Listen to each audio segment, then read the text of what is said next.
It began with a ripple of murmurs. Then it grew into a murmur that felt like a warning. And when Prince Harry appeared at the doors of London's High Court, the low rumble of disbelief escalated into something sharper. Boos, jeers, almost a tangible wave of disapproval crashing over the steps he ascended. The cameras captured the moment. Not the moment of triumph, not the moment of vindication, but a moment of raw, human reaction. A man once celebrated for his courage in war and charity now met with a sound that would haunt any public figure: derision. Why?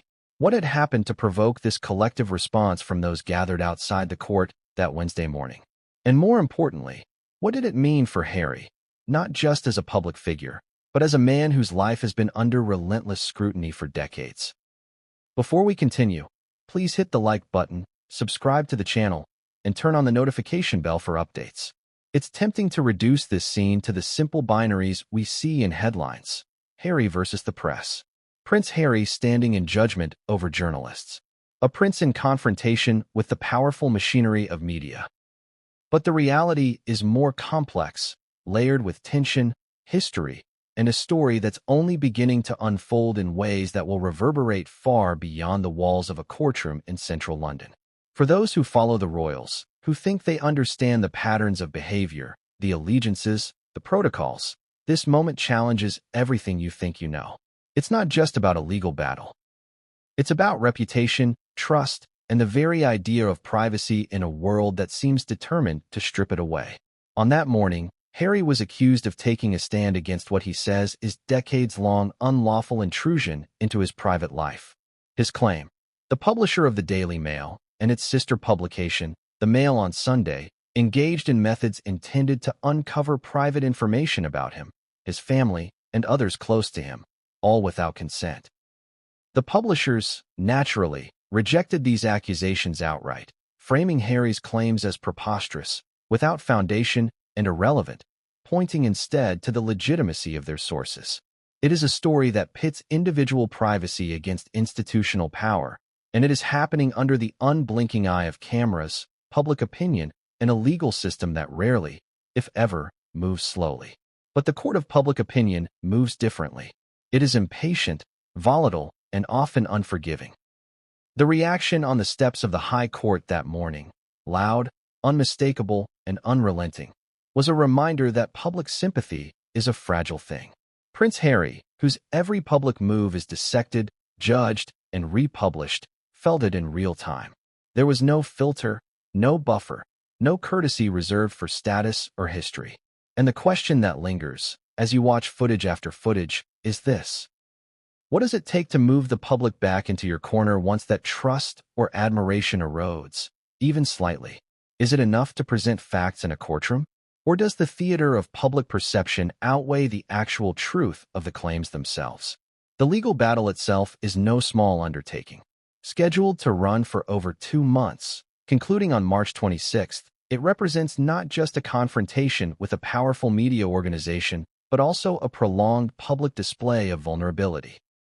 Prince Harry will take the stand, recounting, in painstaking detail, the breaches he alleges, the moments of exposure, and the ways in which his life, and by extension, those of his family, has been affected.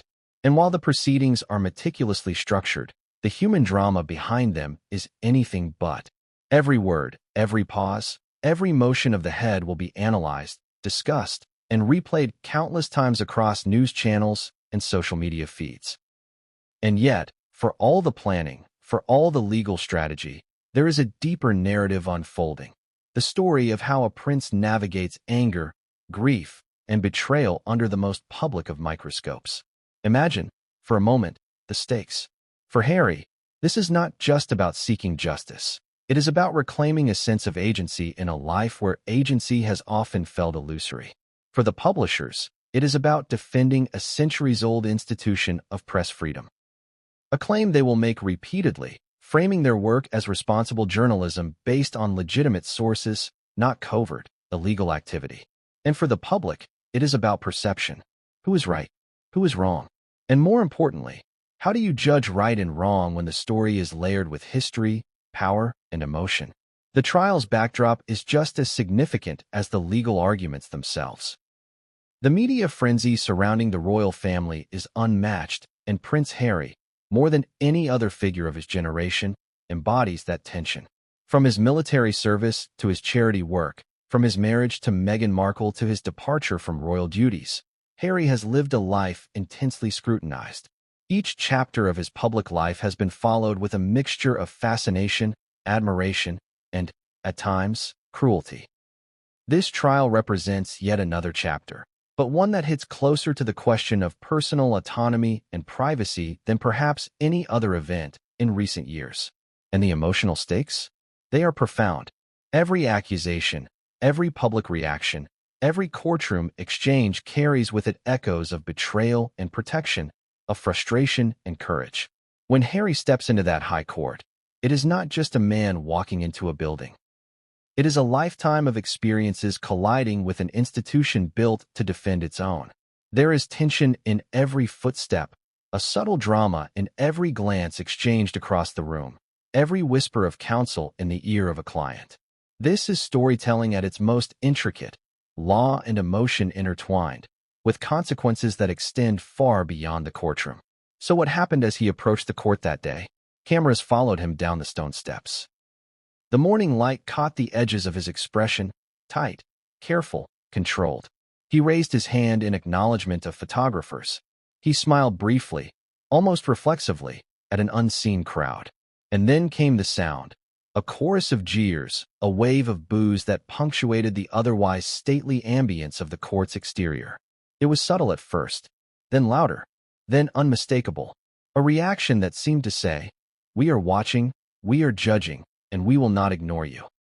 For some, this was proof that Harry's public standing had weakened. For others, it underscored the persistent cruelty of public scrutiny, the way fame can become a weapon against the very person it once elevated. But there is more beneath the surface than what the cameras captured. There are questions about the timing, the audience, the symbolism. Who were the voices booing? Supporters of the press, curious onlookers, critics of the royal family, or individuals driven by something else entirely? What does it mean when public sentiment manifests so viscerally, so immediately? How much of it is rooted in fact, and how much in perception? These are the questions we have to keep in mind as the story unfolds, because they frame the courtroom not just as a site of legal argument, but as a theater of public morality, a stage on which every glance, gesture, and statement carries weight. And speaking of weight, consider the paradox Harry faces. To pursue justice for alleged wrongs, he must expose himself to scrutiny. To protect his privacy, he must make it public. To claim control over his narrative, he must allow the world to witness his claims in their rawest form. It is a contradiction that few people can navigate without consequence. And it is precisely this contradiction that the public struggles to understand, which makes moments like the boos outside the court so compelling, so unsettling. Behind the cameras, behind the flashbulbs, the court itself is a site of meticulous preparation.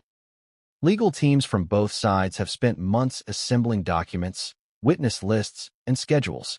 Every article, every email, every record of past reporting has been cataloged, analyzed, and debated. The trial is expected to last over 2 months, a marathon of testimony and cross-examination that will leave no stone unturned. Judge Matthew Nicklin will preside, the final arbiter of legality, of procedure, and ultimately, of judgment. But as seasoned observers know, court rulings are not always the final word in the court of public perception. And in Harry's case, perception has always been inextricably linked to reality. Consider also the historical weight of these publications. The Daily Mail and the Mail on Sunday are not merely newspapers. They are institutions with legacies, practices, and a readership that spans decades. Accusations against them carry implications not only for their current practices, but also for the way the media interacts with high-profile figures in Britain.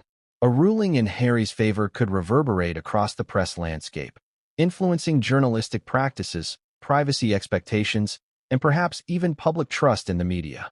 And a ruling against him? It could further entrench the notion that powerful institutions hold the cards, and individuals, even princes, must tread carefully in the shadows they cast. So as the trial begins, the question becomes not simply, will Harry prevail in court? The more pressing, subtler question is this: how do we, as observers, understand the nuances of accountability, power, and narrative when they collide in such a public arena? How do we reconcile the sound of boos with the principles of justice, the sight of a man accused with the long history of intrusion into his private life? These are not questions with easy answers. They are questions that will unfold over the coming weeks, in testimony, documents, cross-examinations, and, inevitably, in public reaction. And yet, for all the complexity, there is a human story at the center of it all, a man confronting a system, a past that refuses to stay buried, and a public whose judgment can be instantaneous, uncompromising, and at times, bewildering. As Prince Harry walked through those doors that morning, every eye upon him, every camera rolling, every whisper of the crowd behind him, the story that would emerge inside those walls had only just begun. And the echoes of that morning, the boos, the murmurs, the sense of tension palpable even through screens, would linger long after the gavel fell.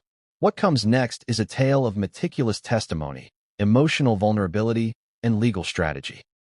It is a tale that will force us to question what we know about the balance between privacy and the press, about power and perception, and about the very human cost of life under unrelenting scrutiny. But in order to understand that, we must first step inside the courtroom, witness the proceedings unfold, and consider not just what is said, but what is left unsaid. Every pause, every gesture, every flash of recognition could be significant. And as we prepare to watch the drama play out over the coming months, we are left with a simple but unsettling realization. Nothing in this trial will be straightforward, nothing will be predictable, and the stakes, personal, public, and legal, could not be higher. The stage is set, the actors are in place, and the first echoes of a story that promises to challenge everything we thought we knew about Prince Harry, the press, and the intersection of power and privacy have begun to reverberate. But what came next, inside those doors, would change everything, and no one saw it coming. As the doors swung open, a hush fell over the gallery. Not the hush of reverence, not the hush of respect, but a tense, anticipatory quiet, the kind that precedes something unspoken, a moment just beyond comprehension.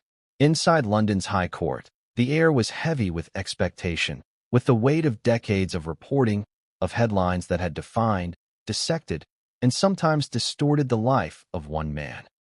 Prince Harry stepped forward, not just as a royal, but as a claimant in a legal battle that seemed almost to straddle two worlds, the meticulous logic of law and the messy, unpredictable theater of public sentiment. Each step he took echoed softly, almost mockingly, against the stone floors. Every eye in the room flicked toward him, some in curiosity, others in thinly veiled judgment. And then came the first hint of tension, almost imperceptible. A subtle shift in posture among the journalists, a quick exchange of glances between legal teams, a slight tightening of the mouth by those representing the publisher. What was Harry thinking at that exact moment? Did he feel the weight of the cameras, the subtle tremor of expectation, the awareness that every expression, every gesture, would be replayed countless times in newspapers, on screens, and across social media feeds? One cannot underestimate the psychological strain of such exposure. The man who has spent years shielding his family, who has walked away from the institution that elevated him, now had to stand, fully exposed, while recounting allegations of wrongdoing by some of the most powerful voices in British journalism. Every word he would speak was not just testimony. It was testimony layered with emotion, history, and consequence. And that makes one wonder. Can the legal system ever truly protect someone from the intangible, often cruel machinery of public perception? The proceedings began formally, yet the tension was anything but formal. Judge Matthew Nicklin presided with an air of measured detachment, as one would expect. His role, by law, is to focus on procedure, to interpret evidence, and to maintain order. But inside the courtroom, order is often a fragile veneer. Lawyers whispered urgently across tables, documents rustled like soft warnings, and the eyes of reporters flickered constantly, searching for the slightest infraction, the tiniest sign of vulnerability. In that space, facts and emotion collided in ways that few outside observers can fully comprehend. Harry, seated with his legal counsel, exuded a controlled intensity. His posture careful, his expression taut, but every so often revealing the strain of a man aware that decades of intrusion had led to this very moment. And then he began to speak.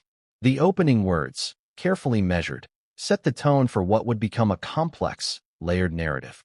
He spoke of the alleged unlawful activities, journalists seeking, obtaining, or commissioning information in ways that violated not only privacy, but the basic trust expected of those wielding the power of the press. Each sentence was deliberate, precise, yet infused with a quiet, almost restrained emotional weight.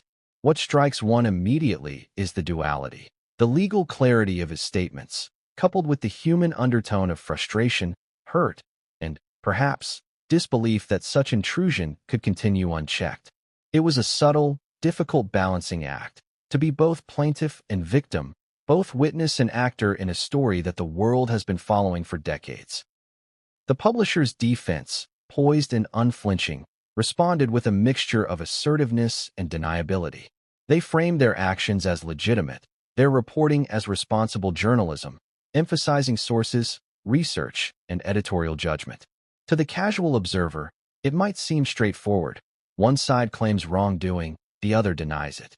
But the truth, like most truths, is not so simple. There is nuance in timing, in motivation, in the subtle interplay between journalistic ambition and personal privacy. And as the courtroom dialogue unfolded, one could almost feel the invisible tension rising, wrapping itself around every participant, influencing reactions, framing perceptions in ways that no legal argument alone could fully capture. Consider the emotional landscape. Harry's testimony was not merely recitation of events. It was a confrontation with an entire machinery of scrutiny that had, in various ways, shaped his life. To speak publicly about alleged intrusions is to relive them, to weigh the memories against the current reality of his position, and to manage the psychological strain of public attention. The subtle shifts in his tone, the slight hesitation between words, the carefully controlled inflection, these are signals of a deeper struggle, one that extends far beyond legal definitions. For the audience, for those observing from a distance, it is a rare glimpse into the human cost of living under relentless exposure, the strain of having one's personal life dissected not by peers or acquaintances, but by an entire nation watching, judging, and often misunderstanding. And then there are the contradictions, the moments that disrupt the rhythm of expectation. The publishers claim legitimacy, yet some of the sources in question remain shrouded in ambiguity. The stories cited are decades old, yet their consequences ripple forward into the present, affecting reputations, relationships, and trust. Harry, once celebrated as the youngest soldier in his regiment, the philanthropist, the figure of courage, now confronts accusations that, in public perception, often blur the line between victim and instigator. Each chapter of testimony raises questions that cannot be easily answered. To what extent does public knowledge justify intrusion? How do we reconcile decades of reporting with claims of misconduct? And how does one man navigate this maze of accountability, emotion, and perception when the stakes are both intensely personal and undeniably public? The courtroom drama is punctuated by human moments that escape the formal record. A subtle glance toward a counsel, a suppressed sigh, the almost imperceptible tension in shoulders. These are the threads that make the narrative more than legal procedure. They make it living, breathing, and deeply compelling. And yet, much remains unsaid. There are layers of history, of unspoken agreements, of private conversations, of moments that never made headlines but shaped perceptions nonetheless. As observers, we are offered fragments, each one carrying the weight of implication, each one teasing at truths that will be revealed only gradually, carefully, in the cadence of legal testimony. Perhaps the most striking element is the interplay between past and present.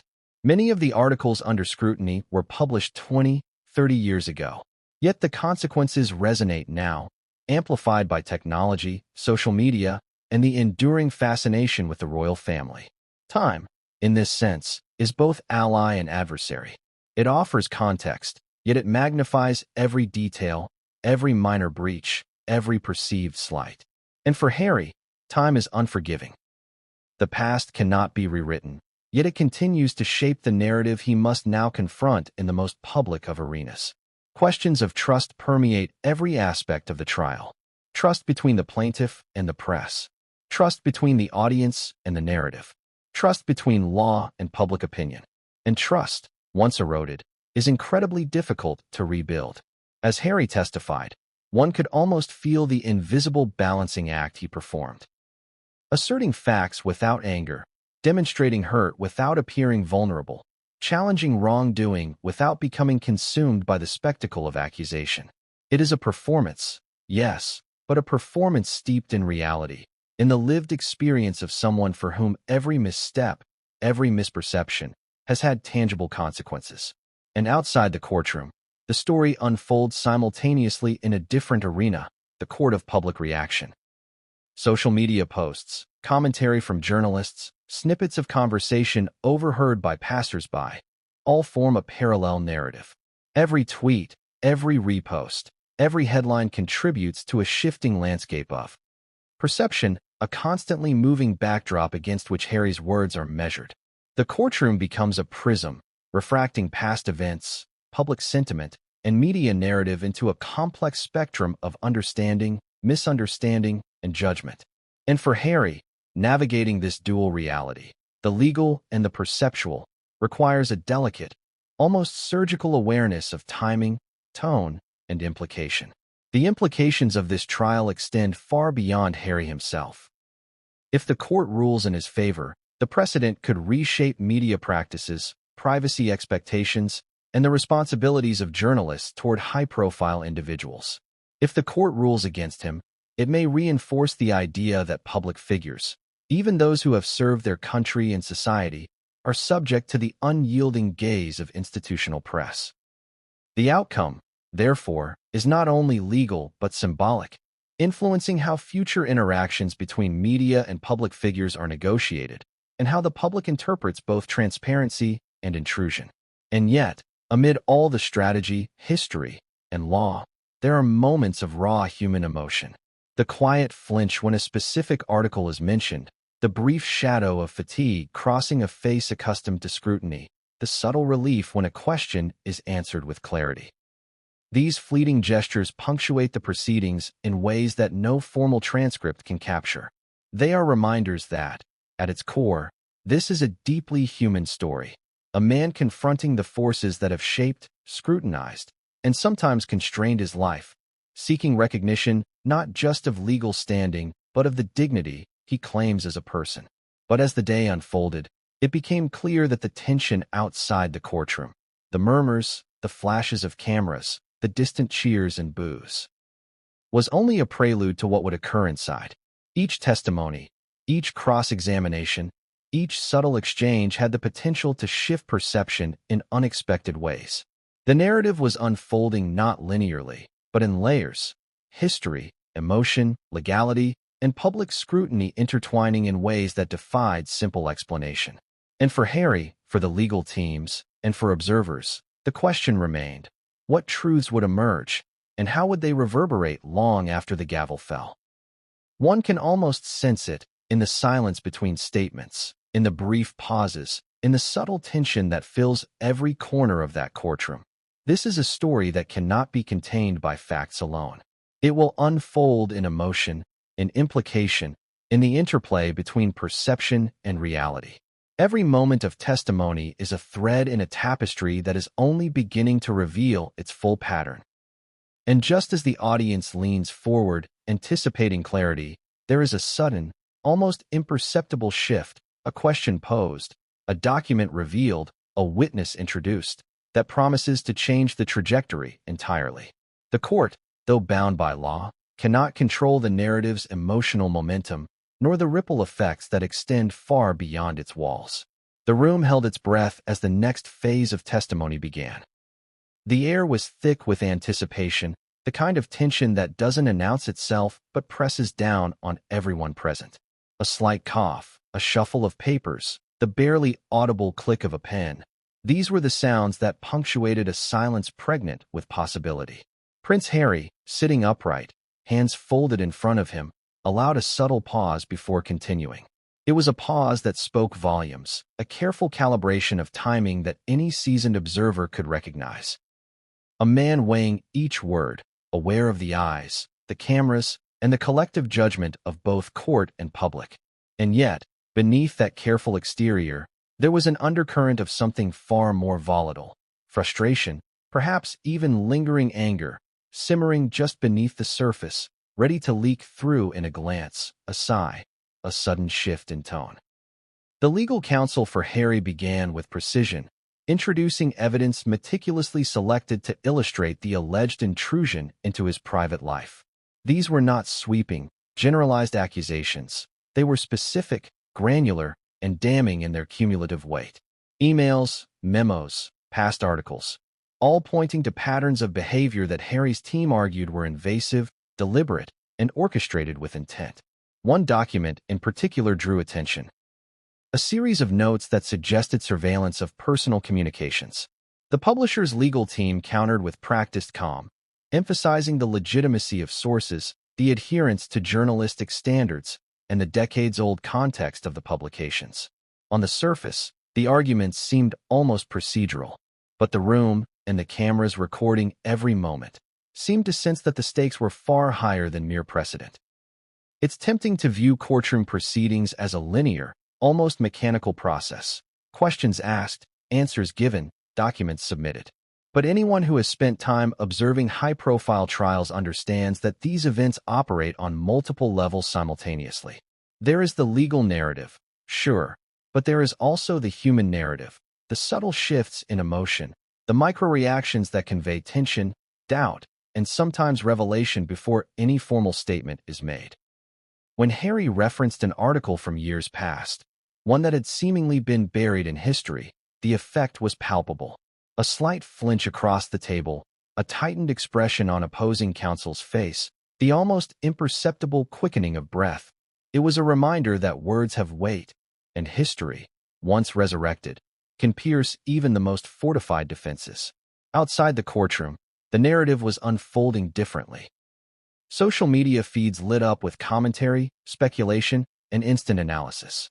Clips of Harry walking through the court's entrance, intercut with reaction shots, circulated endlessly. Every nuance was dissected. The tilt of his head, the measured cadence of his speech, the brief smile he offered to no one in particular. These moments, fleeting in the moment, became magnified in the digital echo chamber, each interpretation layered with bias, assumption, and sometimes outright hostility. It is here that the trial becomes something more than legal. It becomes performative, a theater where perception and reality collide. And Harry, ever aware of this dual reality, had to navigate it carefully, balancing authenticity with strategy, emotion with restraint. The emotional gravity of the trial cannot be overstated. For decades, Harry has been subjected to a relentless media spotlight. Each misstep, each decision amplified, scrutinized, and often distorted. The very institutions he now confronts in court have played a central role in shaping public perception of him. To present allegations of unlawful information gathering is, in effect, to challenge not just individual journalists but an entire system, one that wields significant influence over societal narratives. There is a courage in this act, certainly, but also a profound vulnerability. Each statement made, each accusation leveled, opens Harry to scrutiny, critique, and perhaps skepticism. And yet, the trial is not merely about vindication. It is about reclaiming agency, asserting boundaries, and challenging the imbalance between public interest and personal privacy. One of the more striking aspects of the proceedings is the interplay between chronology and impact. The articles under scrutiny span decades, some published 20 or more years ago. Yet, their implications remain shockingly immediate. This temporal dissonance, the gap between when an event occurred and when it is revisited, creates a complex web of interpretation. Past actions, once considered unremarkable or routine, are now examined under the magnifying glass of contemporary standards. For Harry, this is both an opportunity and a peril, an opportunity to contextualize long-forgotten events, a peril in that reinterpretation can fuel misperception and criticism. How does one navigate a narrative that stretches across decades, where context shifts, public sentiment evolves, and historical actions are never truly frozen in time? The trial also underscores the contradictions inherent in public life. Prince Harry, a figure whose charitable work and military service have earned widespread respect, must now negotiate allegations that paint him as both plaintiff and, in the eyes of some, instigator of a narrative that challenges freedom of the press. It is a delicate balance, asserting wrongdoing while demonstrating respect for institutions, maintaining credibility while revealing vulnerability. Each response, each nuance, is calibrated to preserve authority, empathy, and the legal integrity of his claims. And yet, even the most careful articulation cannot entirely control perception. Outside observers, influenced by history, bias, and media framing, will inevitably interpret gestures, pauses, and phrasing according to their own preconceptions. The court's dynamics are further complicated by the personalities within it. Lawyers on both sides are seasoned professionals, acutely aware of how rhetoric, timing, and body language influence both judicial interpretation and public perception. Each question posed, each objection raised, each response framed carries dual weight. Legal and symbolic. The publisher's defense, methodical and composed, highlights their adherence to journalistic standards, aiming to neutralize allegations by framing the reporting as responsible, factual, and grounded in legitimate sources. Meanwhile, Harry's legal team emphasizes the human dimension, the lived experience of intrusion, and the emotional consequences of decades of media exposure. The tension between procedural precision and human drama is palpable, creating a narrative that is rich, layered, and endlessly compelling. And as testimony continues, there are moments that resonate beyond the confines of legal argument. When Harry recounts specific incidents, times when privacy was violated, moments when personal communications were intercepted, or family matters exposed, the courtroom is charged with a quiet intensity. Witnesses lean forward, legal counsel exchange rapid, whispered consultations, and reporters adjust their focus, aware that these moments may define public perception for years to come. There is an emotional cadence to the proceedings, anticipation, revelation, reflection, and, occasionally, a pause that feels heavier than words can convey. These pauses, these gaps in narrative, are as instructive as the testimony itself, revealing the weight of history, the burden of scrutiny, and the fragility of reputation under the relentless gaze of both law and public opinion. Outside, the world reacts in parallel, yet unpredictable ways. Media outlets provide running commentary, social media amplifies snippets, and discussions ripple across forums and digital communities. Each observation, each interpretation, contributes to a collective narrative that exists simultaneously with the official proceedings. This duality, formal legal process versus public perception, creates a pressure cooker environment in which every action, statement, and expression carries outsized significance. Prince Harry, already attuned to the relentless nature of scrutiny, must navigate these dual arenas, aware that one misstep could reverberate far beyond the courtroom walls, influencing public opinion in ways that no ruling could easily correct.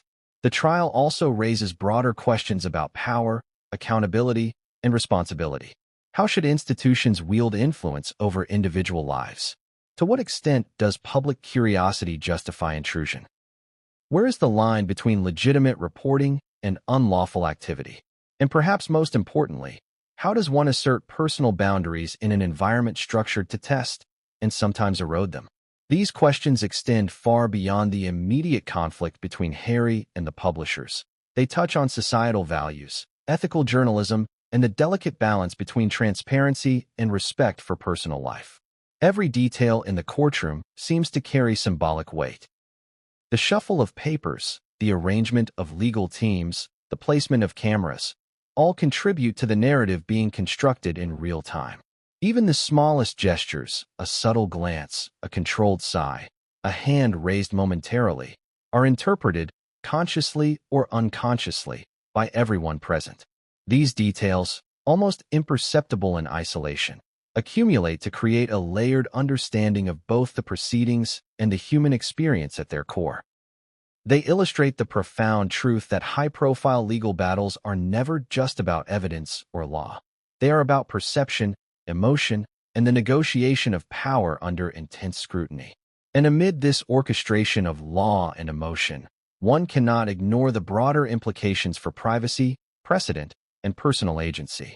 A ruling in Harry's favor might redefine expectations for how media institutions engage with private individuals, particularly those in positions of public interest. Conversely, a ruling against him could reinforce the primacy of institutional authority and the challenges inherent in asserting personal rights against well-resourced organizations. The tension between individual dignity and systemic power is the undercurrent of every exchange, every argument, and every revelation in the courtroom. Yet for all the strategy and calculation, the human element remains raw and undeniable. When Harry recounts moments of personal intrusion, when the weight of decades of exposure presses against him, there is a vulnerability that cannot be masked.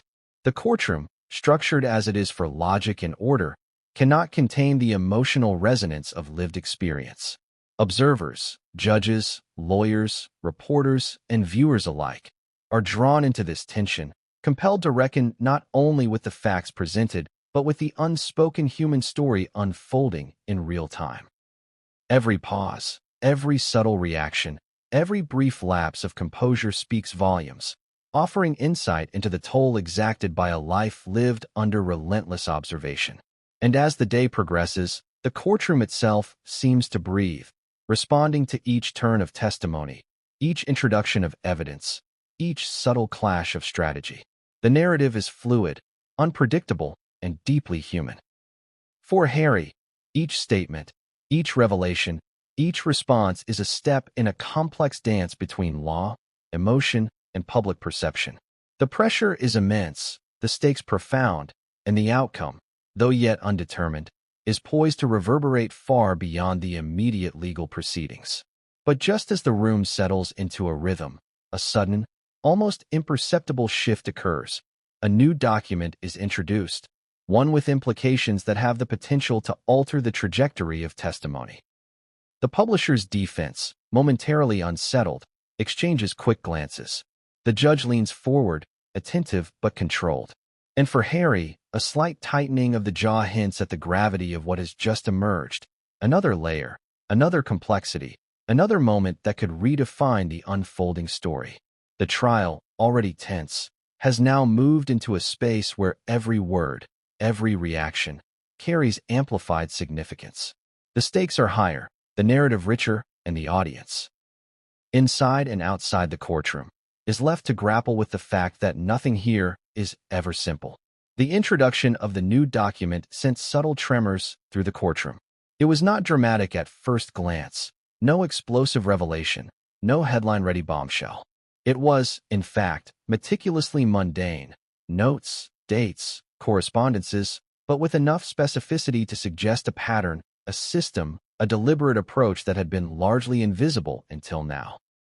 Observers immediately sensed that these were the kinds of details that, once pieced together, could construct a narrative far more damning than a single allegation. For Prince Harry, it was a moment that demanded both composure and vigilance. Any outward reaction could be seized upon, dissected, and repurposed by the opposing side, or, inevitably, by the press waiting outside the court doors. He adjusted slightly in his seat, fingers resting on the edge of the table, eyes briefly scanning the papers. There was a quiet intensity in the motion, a deliberate control of body language that spoke of years spent navigating public scrutiny. The subtle weight of decades of invasive media coverage bore down in that instant. Every beat of the heart, every micro-expression, could become material for interpretation or misinterpretation. And yet, Harry's approach reflected a discipline honed under pressure, controlled breathing, careful phrasing, an almost imperceptible awareness of how a single pause could resonate beyond the courtroom walls. The legal teams leaned forward in tandem, their own microcosm of tension and strategy. Harry's counsel knew the stakes.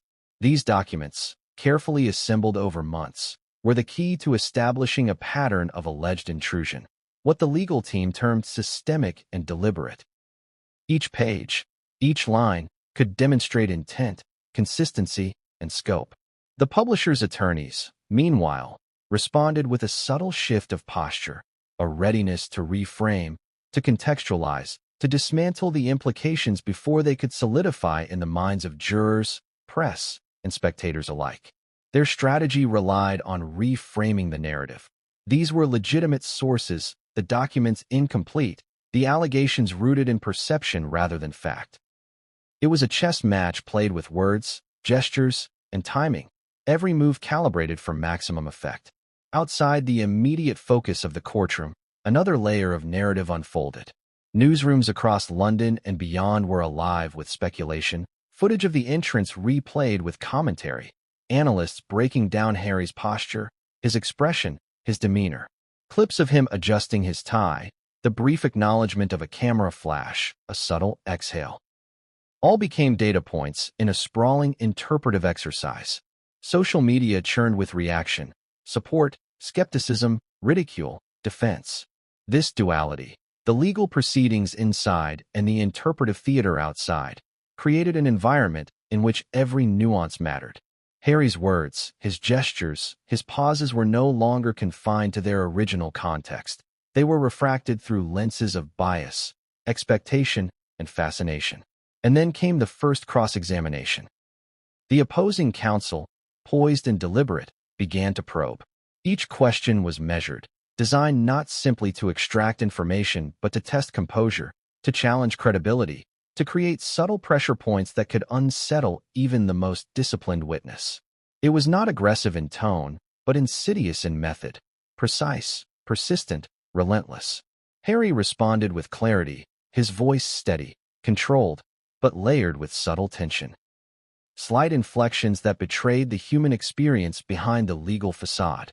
Each answer was a negotiation, balancing truth, perception, and the tactical demands of legal strategy.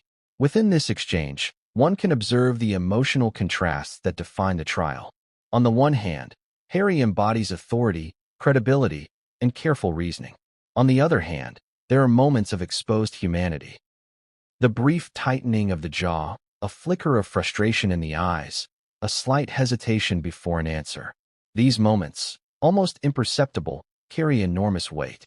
They signal to the courtroom, and to the world watching, that the stakes are deeply personal. This is not merely a legal dispute.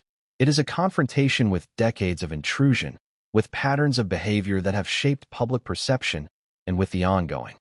The witness recounts moments of intrusion, subtle patterns, and instances that, on the surface, may seem isolated but, when viewed cumulatively, suggest something much larger, a systemic approach to gathering private information. The courtroom absorbs these details, and so too does the public, albeit filtered through media interpretation and social commentary. It is in these cumulative moments that the complexity of the trial truly emerges. No single article, no isolated incident, defines the scope of Harry's allegations. Instead, the narrative is built incrementally, piece by piece, revealing a landscape of intrusion that spans decades. The legal team's strategy hinges on demonstrating pattern, intent, and consequence. The publisher's defense relies on context, procedural compliance, and the claim of journalistic responsibility. It is a delicate interplay between assertion and refutation, perception and fact, emotion and strategy. Observers are left to navigate these layers, piecing together understanding from fragments that are, by design, incomplete until the full narrative unfolds. And yet, even amid meticulous testimony, there are contradictions and tensions that demand attention. Some of the documentation dates back 20 or more years, yet its implications resonate with astonishing immediacy. Past reporting that went unchallenged at the time is now being reframed in the light of current expectations around privacy and consent. The publisher's defense emphasizes this point. Stories were published responsibly, sources were legitimate, no complaint was lodged at the time. Harry's legal team counters with a focus on impact, intent, and the cumulative effect of repeated intrusion. It is a clash of temporal perspectives. What was permissible or tolerated decades ago is now scrutinized through the lens of present understanding. And this temporal friction creates both narrative tension and emotional resonance. Within the courtroom, these tensions are amplified by subtle human dynamics. Counsel exchange quick whispers, documents are passed discreetly, and observers note microreactions, raised eyebrows, slight nods, suppressed sighs. Each of these gestures carries meaning, signaling strategy, comprehension, or challenge. And for Harry, navigating this environment requires constant awareness, not just of what is said, but of how it is perceived, interpreted, and potentially weaponized. Every motion, every inflection, every carefully measured pause has significance, a reality that few outside the courtroom can fully appreciate. The emotional stakes for Harry are intensified by the public dimension. Media coverage, while not part of the official trial record, exerts an almost constant pressure. Every step he takes in the courtroom is mirrored outside, in news footage, in social media feeds, in commentary threads that dissect every nuance. The dual reality, legal procedure on one side, public perception on the other, creates a strain that is both psychological and strategic. To manage this, Harry must maintain clarity, composure, and credibility simultaneously, ensuring that his words are precise enough to satisfy legal standards while resonating emotionally with observers whose judgments are unpredictable, immediate, and often unforgiving. And yet, amid this orchestrated complexity, there are moments of human revelation. When recounting particularly invasive acts, moments when private communication was accessed or personal correspondence intercepted. Harry's expressions, subtle though they are, betray the psychological toll. The courtroom, with all its procedural formality, cannot fully contain the weight of decades of exposure. Observers glimpse the intersection of legal argument, personal history, and emotional resonance, a convergence that transforms the trial from a mere legal dispute into a deeply human drama. It is in these moments that the narrative takes on life beyond facts and documents, revealing the stakes, the cost, and the courage required to confront powerful institutions. The publisher's defense is unyielding, yet carefully calibrated. Their argument is not one of aggression but of structure, emphasizing journalistic integrity, adherence to standards, and legitimacy of sources. Every challenge they raise is precise, every objection considered, every strategy aligned to undercut narrative cohesion without violating the principles of procedure. It is a defense built not on spectacle but on method, on framing, on creating sufficient doubt to protect institutional credibility. And in doing so, they underscore a central tension of the trial, the collision between personal grievance and public justification, between emotional impact and procedural legality. Observers outside the courtroom continue to play their part in the narrative. Social media commentary, opinion pieces, and analysis broadcasts create a parallel narrative that both reflects and shapes perception. The reactions vary. Some are sympathetic to Harry, emphasizing the human cost of invasive reporting. Others are skeptical, focusing on institutional freedom, press responsibility, and the alleged hypersensitivity of public figures. This interplay of perception and fact adds a layer of unpredictability to the trial's trajectory, making every statement inside the courtroom potentially explosive beyond its immediate context.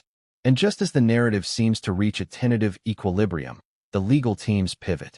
New evidence is introduced, subtle yet consequential, designed to challenge previous assertions and shift interpretation. A carefully drafted memo, a timeline that highlights inconsistencies, a reference to correspondence previously overlooked. Each serves to complicate the narrative, introducing uncertainty, tension, and anticipation. For Harry, this is a critical moment. To maintain composure, to navigate the dual pressures of legal strategy and public perception, and to ensure that the narrative he is constructing remains coherent, credible, and emotionally resonant. The introduction of this new evidence rippled through the courtroom like a faint tremor before an earthquake. It wasn't an explosion of drama, at least not in the traditional sense, but the subtle, almost imperceptible shifts it triggered were enough to make anyone attuned to courtroom dynamics feel the tension coil tighter. Lawyers on both sides leaned forward, eyes narrowing, hands adjusting papers in precise, almost ritualistic gestures. Harry's expression tightened only slightly, but that micro-adjustment betrayed the mental calculation occurring beneath the surface. how to acknowledge the significance of the evidence without overreacting, how to present himself as credible while demonstrating the seriousness of decades-long intrusion. Every nuance mattered. Every pause, every breath, every carefully measured glance carried potential consequences, and in a trial of this magnitude, consequences extended far beyond the walls of that courtroom. The document in question, a series of internal communications from the publishing house, was ostensibly mundane. Dates, memos, and notes, the kind of material that could, on the surface, seem routine or administrative. But the pattern, the accumulation of these small details, suggested a systematized approach. It implied that obtaining personal information was not a sporadic or accidental occurrence, but rather part of a coordinated effort, executed over time. This was subtle, almost invisible to the casual eye, yet devastating in its cumulative impact. The audience, both in the gallery and through the endless loops of media coverage, could sense its weight without fully grasping every detail. That ambiguity, that withholding of full understanding, amplified the tension. It's a strategy of narrative control. Let the human mind fill the gaps. Let suspicion and anticipation do the heavy lifting. As the cross-examination continued, the publisher's counsel probed with a calm but unrelenting precision. Each question was designed to test consistency, to tease out nuance, to create the smallest openings for doubt. How did Harry recall specific events? Were memories influenced by perception or by time? Could his interpretation of documents and interactions be subjective, influenced by the lens of his personal experience? These are the questions that seemed simple, almost polite in phrasing, but beneath them lay the psychological intent to unsettle, to create cracks in the facade of composure. And Harry, for his part, answered with measured clarity.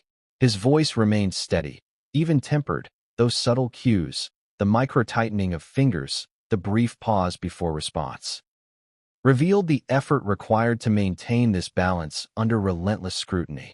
One cannot overstate the psychological dynamics at play here. For years, Harry has navigated the extreme glare of public attention, enduring misrepresentation, speculation, and scrutiny that most could scarcely imagine. Now, in this courtroom, the stakes were doubled. He had to recount alleged invasions of privacy in meticulous detail, all while being observed not only by legal professionals trained to detect hesitation or inconsistency, but also by cameras and public attention that magnify every nuance. Every movement was a potential headline. Every inflection could be replayed, reinterpreted, and reshaped into narrative currency. The tension was nearly tangible, pressing against the air, amplifying the already high stakes of testimony, evidence, and perception. The witness testimonies added yet another layer of complexity. Individuals with direct knowledge of certain events were called to validate Harry's claims. Their voices carried hesitance, uncertainty, or cautious emphasis.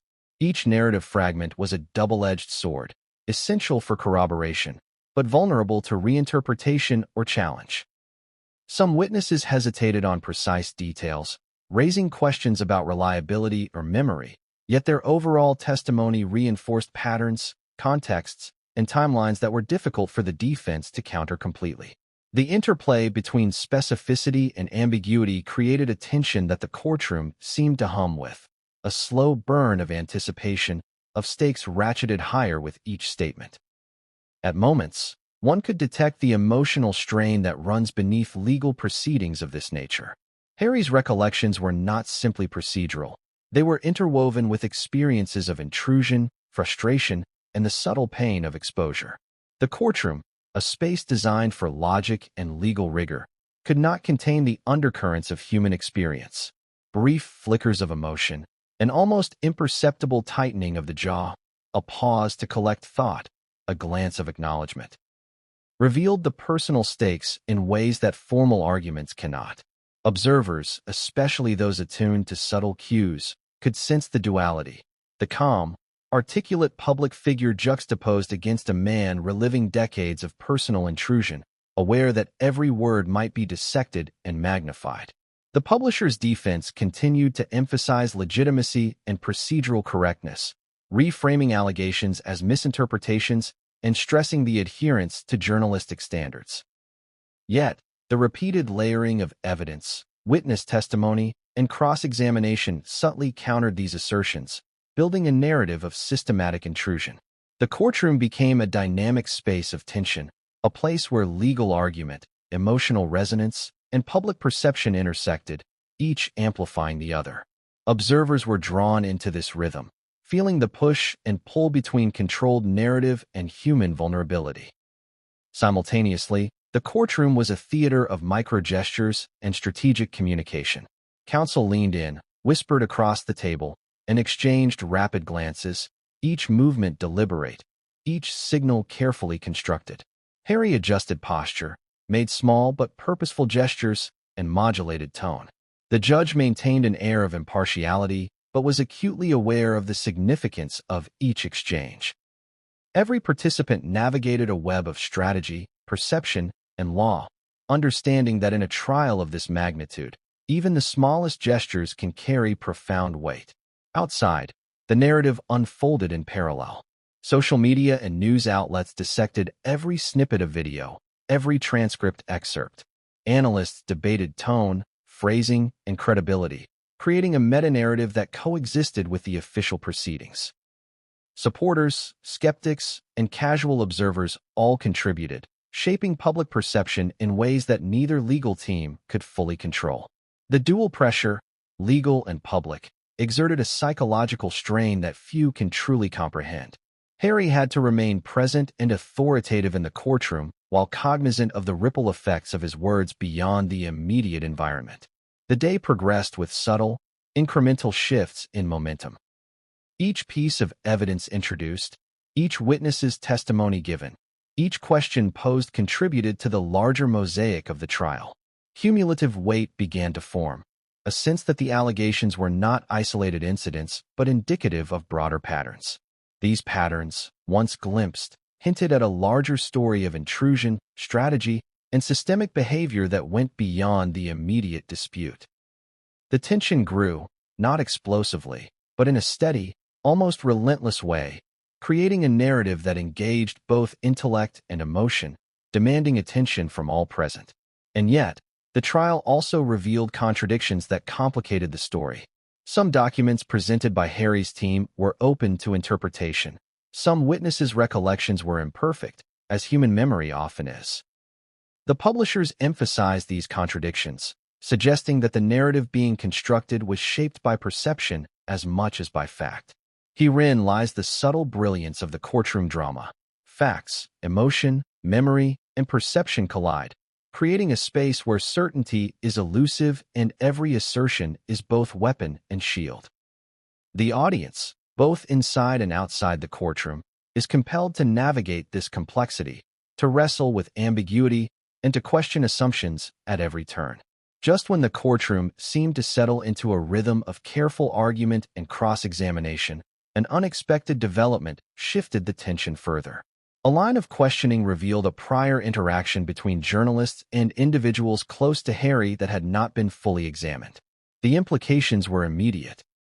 What had been assumed to be isolated inquiries now suggested a level of coordination and persistence that heightened the stakes dramatically. Counsel on both sides leaned in. The judge's pen paused above the docket. Harry's eyes narrowed fractionally, the briefest contraction of the jaw signaling both recognition and strategic consideration.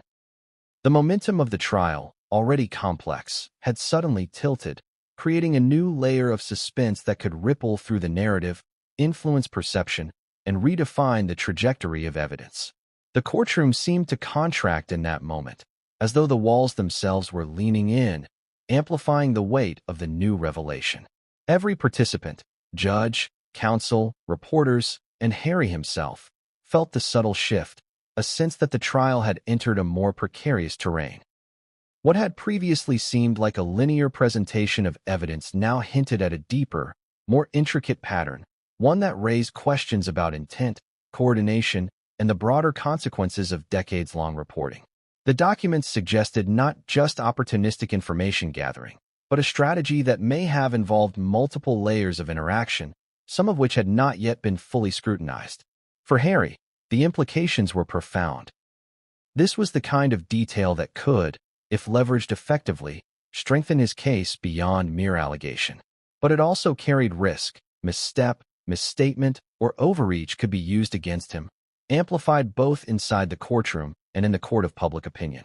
The Publishers' Council, recognizing the potential impact, adjusted immediately. Their calm, measured approach remained, but the subtle tension in posture and eye contact betrayed a recognition that the narrative was shifting. Questions became more precise, objections more frequent, and lines of cross-examination slightly more aggressive, though always within the bounds of procedural decorum. They sought to contextualize the documents, to frame them as innocuous correspondence rather than evidence of systematic intrusion. Each word, each pause, was carefully weighed. Too strong, and it might amplify suspicion. Too weak, and it could concede ground.